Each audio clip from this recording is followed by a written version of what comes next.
Well, we've gotten very few concrete details about the Fantastic Four, but they've got a new production designer that's led to some massive speculation about the movie, and we might have gotten a big confirmation about the plot. Let's take a couple minutes to dive in.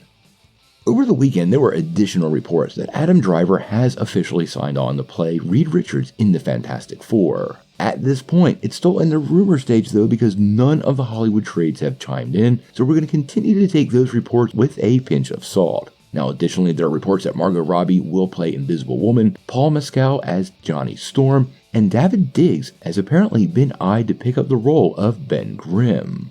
Now, all of this is still in the rumor stage, but there is some actual official news that I think might be a bigger reveal than who's playing the characters in the film. There is a new IDB Pro listing that seems to confirm that 3-time Emmy Award winner Dante Ferretti has joined the Fantastic Four as a production designer.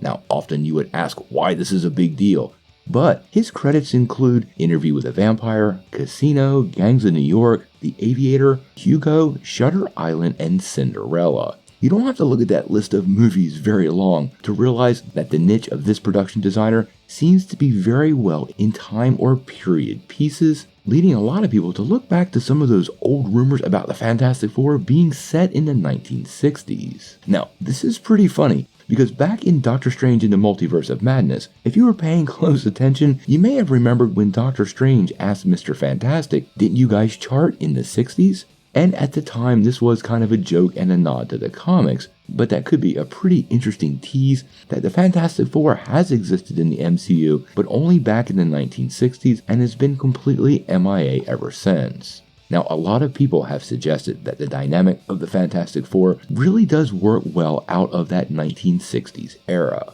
Marvel has reached back in the past many times to set some of their characters. Hank Pym comes to mind at the top of my list, so I do really think this is a strong possibility for the Fantastic Four. Now, do I believe the whole movie will be set in the 60s? No, I don't. But I do believe their origin and maybe early parts of the movie could see the team transport themselves from the 1960s probably into the quantum realm, only to ultimately arrive somewhere on planet Earth. There's also the distinct possibility with the cosmic elements and space travel of the Fantastic Four that they've been in some sort of cryogenesis sleep while traversing large areas of outer space. You could definitely see the Fantastic Four getting sucked into a black hole and maybe requiring 50 or more years to find their way back to Earth, so they'd have to find a way to preserve their own lives, and nobody doesn't think Reed Richards couldn't figure out cryosleep. Now, this ultimately might mean nothing, and it's just a set designer, and it's just a production designer position, but those expertise are very unique, and I really do hope this is where they're going with the movie.